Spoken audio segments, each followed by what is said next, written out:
Welcome to Book Buzz, brought to you at Peters Township Public Library. I am Miss Shannon. And I'm Miss Linda. We are here and we are ready to go. All right, this is... I feel like you just got yelled at by the teacher. Oh, we love it here. Well, welcome to our official last show of being in this studio. This is it, the last one until they move on. Yeah. It is. It's bittersweet. We've been here for years with this wonderful crew, but we'll be with this wonderful crew in a new place. Yeah, so new digs, that's always new exciting. digs, exactly. That'll start at the beginning of the year. So that means the next two shows that we do are like on location, which is the library, right? Or wherever we decide we'd like to film. Oh, okay. All right, how about from my living room? There you go. Okay, so yes, here we are. More information that you need to know from for the youth services for November.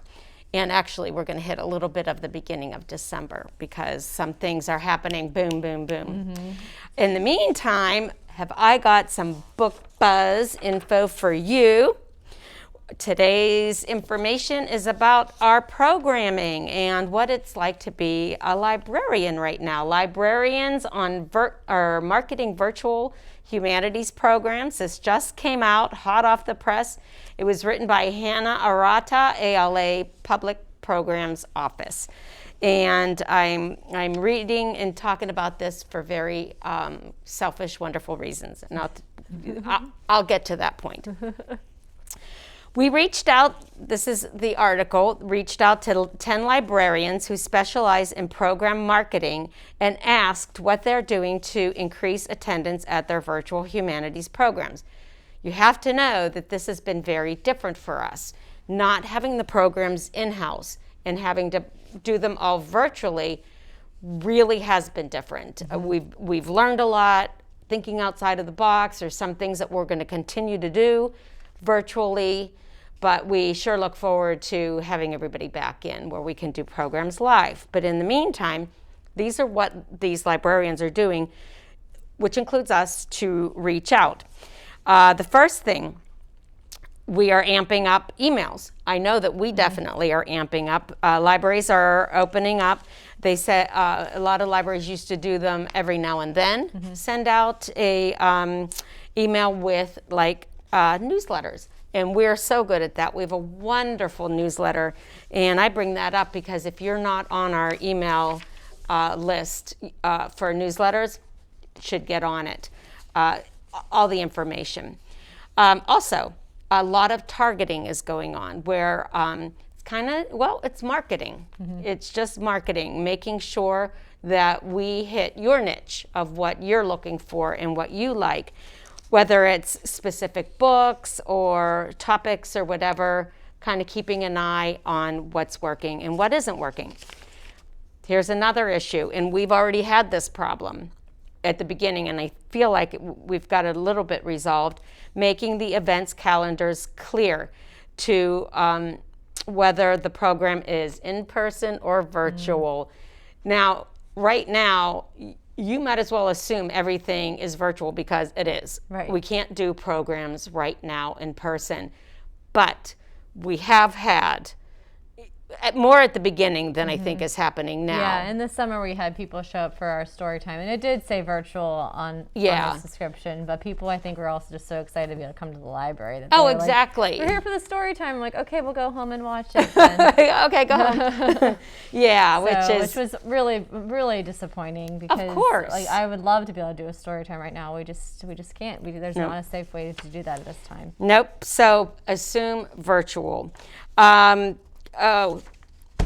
Not a surprise. All the social media, the social media avenues that we use, like Facebook and YouTube, that we're putting the programs on. And in here, everybody says that Facebook still reigns superior, especially for promoting events. So we do have a lot. We do a lot of promotions on Facebook, but we also we do all of our virtual stuff on there as well.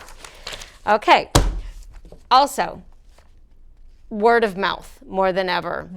Spreading it around that what we're doing is great stuff. You should get online, tell your friends.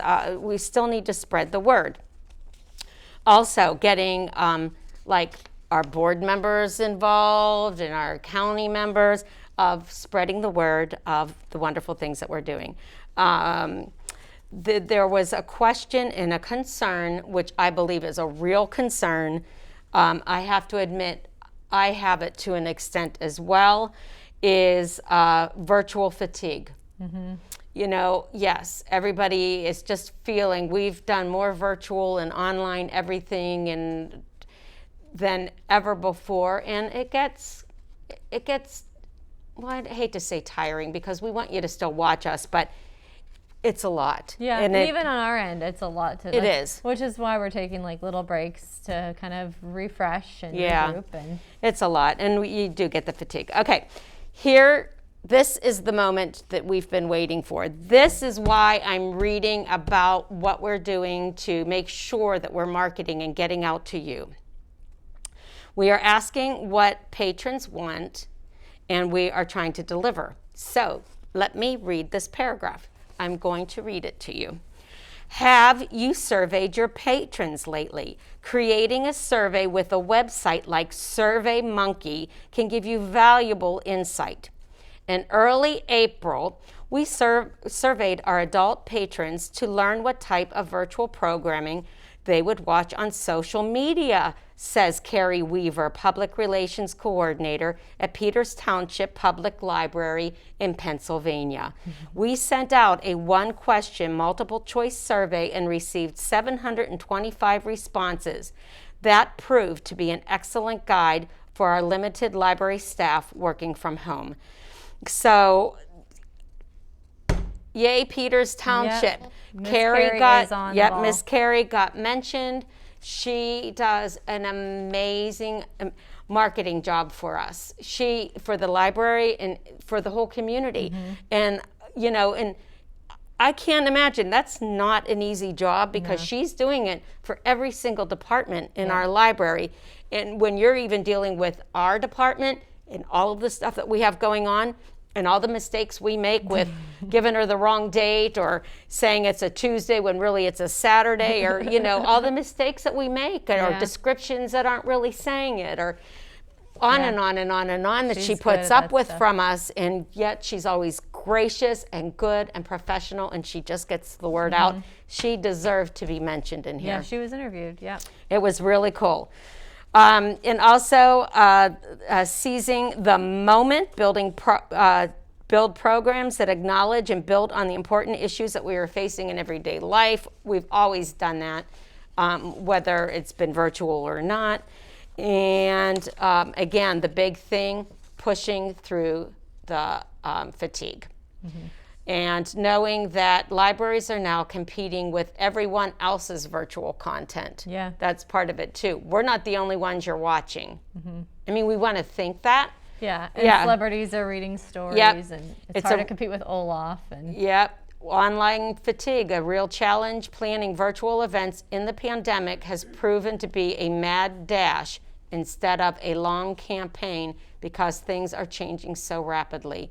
The world would probably be a pretty different place in a week or two. Everything is saying that this is crazy. Yeah. And we want it back to the way it was. And it will be someday.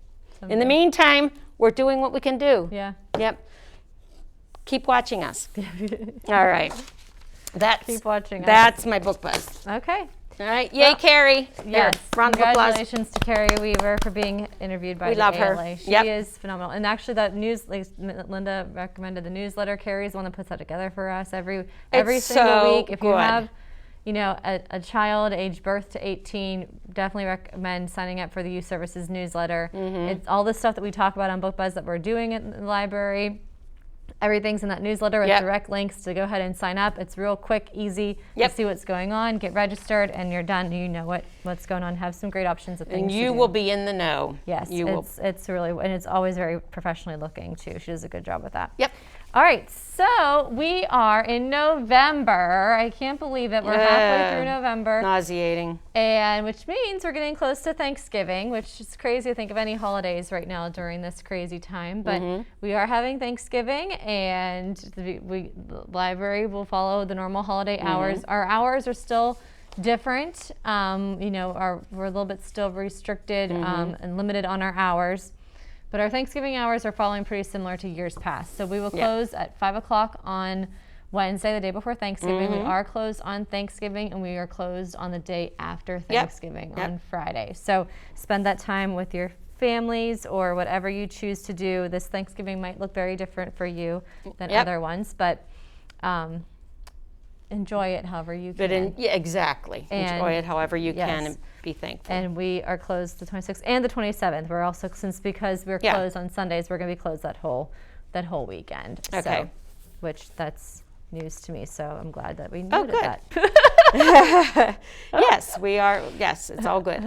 And one of the things that will continue through even in between sessions, group session, you know, our whole season, is One Mindful Moment. Boy, and I think it's going to be great because through the holidays, everything has been stressful anyway with the pandemic and just life in general. So now let's add Thanksgiving to that, and Christmas and all the holidays. Let's just add that to our stress level. So take the 10 minutes, watch One Mindful Moment, 9 a.m. on Monday mornings with your child, just getting them to do a little stretch, sit down, relax, watch a nice affirmative book, and get a really positive mantra to get you through the week. Yeah. All right, and then we do have our third Lego challenge is currently going on. We had Lego kits that you could pick up at the library if you registered for those. They did fill up pretty quickly, but you can still use your own Legos to build something. And the challenge is to create something that you are thankful for. So you will create that. You can either post it right on our Youth Services Facebook page, or you can email it to us, and then we will print them all out, and we kind of do a anonymous voting with our staff, and you have a chance to win a $25 Amazon gift card. And we do have a lot of families that like to do the challenge together. That's perfectly fine. You don't have to do separate challenges for each kid if they want to work together as a family project, and then you can use that gift card to buy something for the whole family, whatever it may be.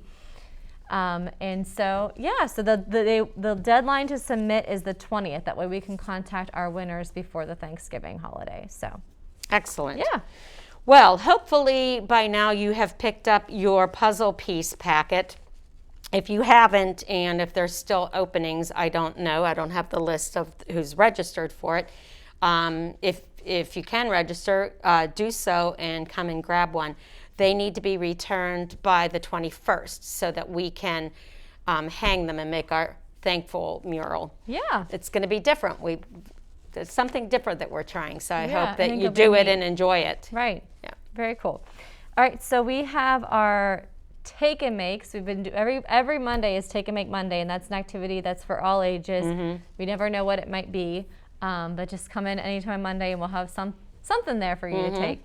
Then we're doing some fun teen and tween specific take and make activities that are a little more difficult. So for the holidays, so this is actually in December, but it's the beginning of December. Yep. We're gonna do a DIY Sharpie mug. So you'll register, you'll get a free white coffee mug with some Sharpies and directions on how to actually, you can bake with adult supervision, or if your family trusts you to use the oven. I will put a little warning on that. I don't trust me to use the oven. Yeah. I'm lucky if I remember to turn the thing off. Funny. I've been there, yeah. You can decorate a mug, and then when you bake it, it will actually be a little bit more permanent on the mug.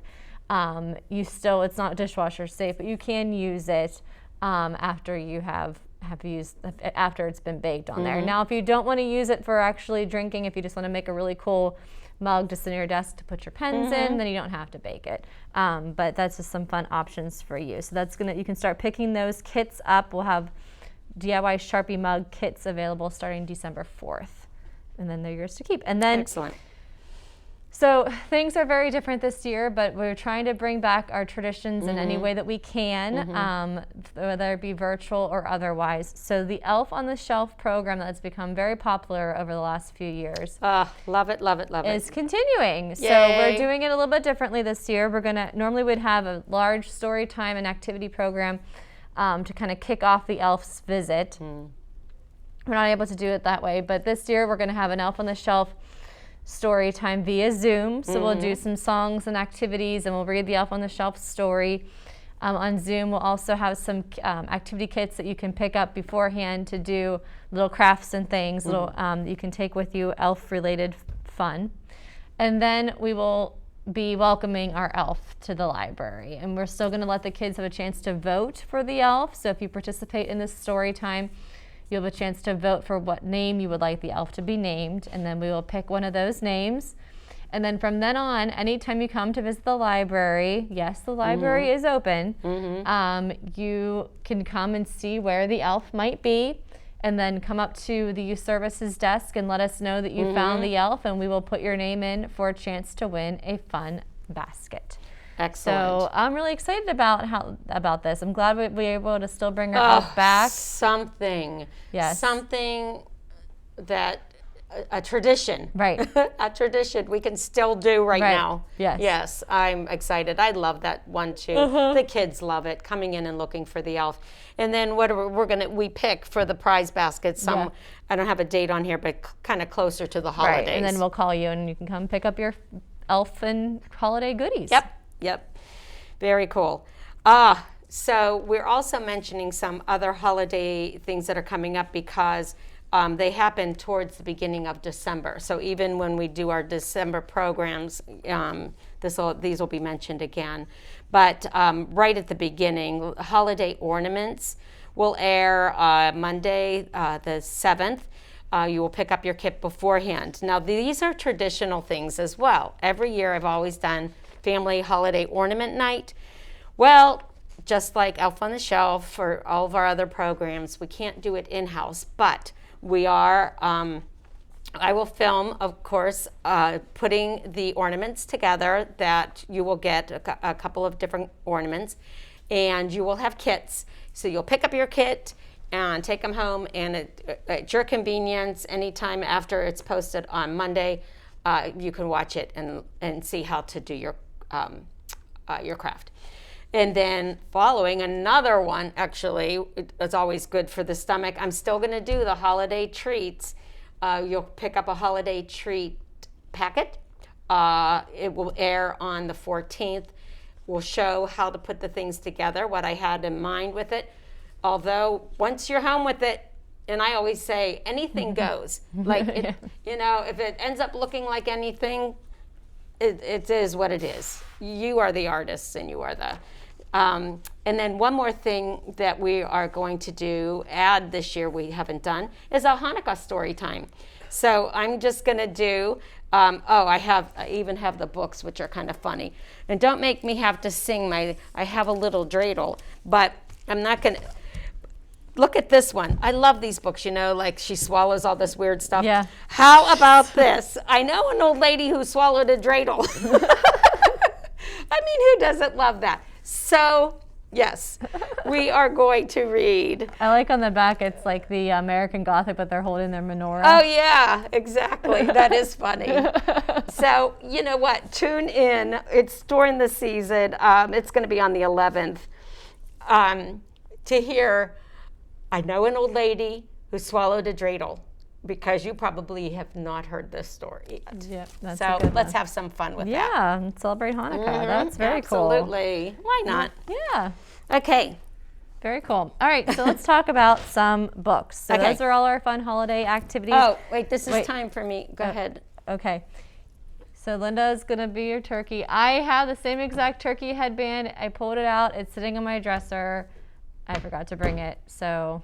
I'll represent. We'll have to get a I'll picture represent to the Kelsey. turkeys in the room. Yeah, you can head turkey. You can be the head turkey. Okay. So do There's you a want to lot I start could with? say about that, but I will just choose not to. Okay. Thank you. All right. Just don't get your feathers ruffled, Miss Linda. So starting off, episode, we talked about The Crossover by Kwame Alexander. This is the teen book club selection for November. Yep. And it is all written in poetry form. So I decided to also bring, this is called Clap When You Land. This is the newest book by Elizabeth, I think it's Acevedo. Yeah. I'm not sure how to, she's the author of The Poet X, which won the, it was a National Book Award winner, and it was also the Prince Award winner a couple years ago. So she also writes in prose. This book is really, it's beautiful, like very difficult story. Not difficult. Well, yeah, it's a sad story, but it's a really, really, really good one. So it's about these two half sisters, Camino and Yamara, and they had the same father. And every summer, the father will come and visit Camino in the Dominican Republic. Normally he lives in New York City with his other daughter, Yamara, and on his way to visit her in the Dominican Republic, the plane crashes. And so now these two girls whose story, they have very separate, very distant lives, are coming together through their grief. So it's a beautifully written story. She's an excellent author. I loved The Poet X. It's one of my favorite books I read that year. So it's called Clap When You Land, newest book by Elizabeth Acevedo. So cool. Yeah, all written in prose. Excellent. Like The Crossover. Well, I don't have new books. What I'm concentrating on now are Thanksgiving books. So I'm just going to share some. Yes, there's not many Thanksgiving books written for teens. No, I'm sure not. So I'm going to show my favorite, because this is one of my favorite things of Thanksgiving. This is called Balloons Over Broadway, and of course it's about the Macy's Thanksgiving Day Parade, which I will so miss. I don't know. I feel like I've read how they're going to handle it this year. I know there won't be people or all of that. I can't remember if they're having it and they're doing something different with just the balloons. I haven't even thought about it not happening. I can't imagine with not just the happening. balloons and not the people. But then, I don't know. I have to do more research on that. Yeah. But anyway, regardless, Thanksgiving morning, getting up and cooking and doing all of that and watching this has always been tradition. Yeah, me too. And it's funny you brought this book, Linda, because that is actually my absolute favorite Thanksgiving book, Balloons Over Broadway. Yep. Normally when I would visit the schools every year, Yeah. and every year I'd bring this one and I'd do my whole lesson would be about the parade. And it always shocked me how many kids had never seen the parade before, which saddened me. And so I would always tell them that was their homework assignment, was to watch the Thanksgiving Day parade. Oh, absolutely. And then we would make balloons and stuff like that. Oh my gosh, it tells you. you. And the illustrations, Melissa Sweet, her illustrations are so great. They are, and it tells you, like, I'll just do one. It just tells you how it all began and how, just everything about it. Yeah, which, Tony Sarge. Yep. I just puppeteer. love Balloons Over Broadway. It's one of my favorites. I actually Melissa should buy that Sweet. book because that's how much I love that one. Yep. Every year. Melissa Sweet. All right. So, going on again with basketball with The Crossover. This is a brand new basketball story. All the things we never knew.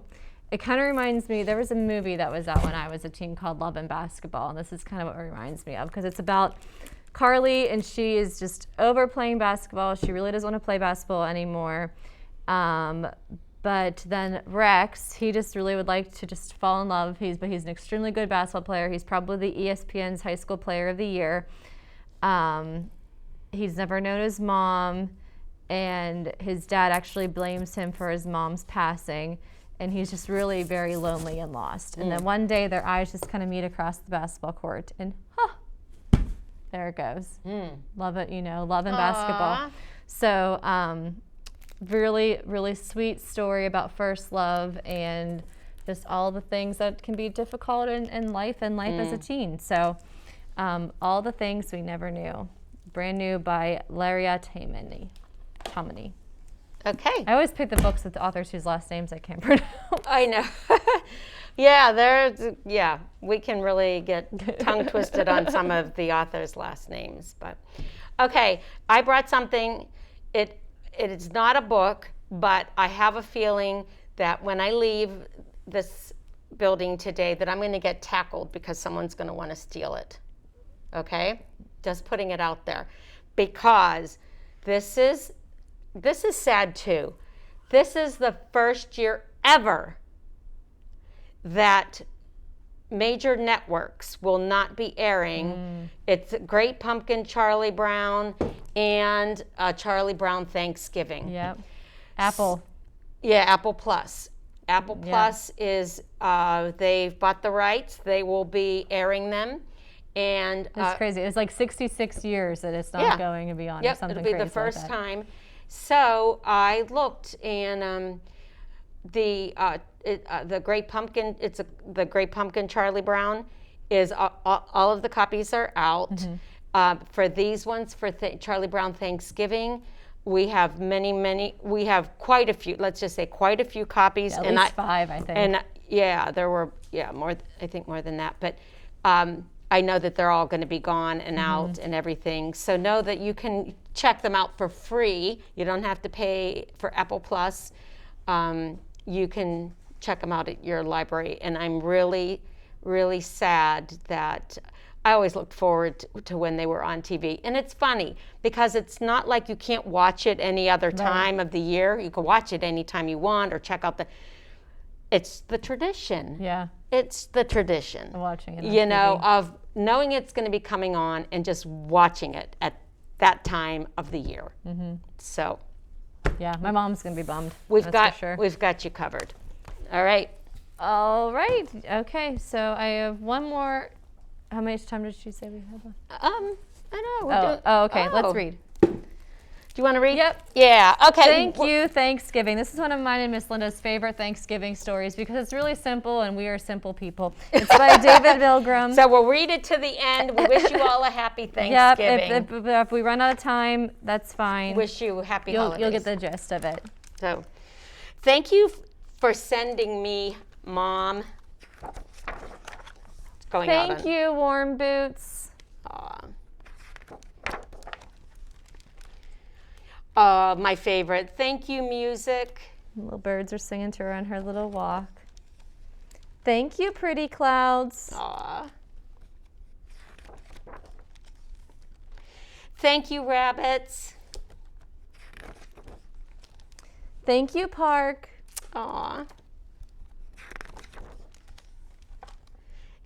Thank you, duck. He's got her scarf. Cute. Thank you, General Store. Going out on her errand for Mom. Aw, thank you, snow people. Thank you, Hill. Whee! Need a little sound effect there. Excellent. Oh, thank you. Thank you. Thank you, Mixer. Just helping Mom out. It's my favorite part. Oh, thank you, pie with whipped cream. That's one of the things I'm most thankful for on Thanksgiving Day. Yum. Thank you, Thanksgiving. Oh. The end. Thank you, Thanksgiving. Happy Thanksgiving. Happy Thanksgiving, everyone. Have a wonderful and safe holiday. Yep.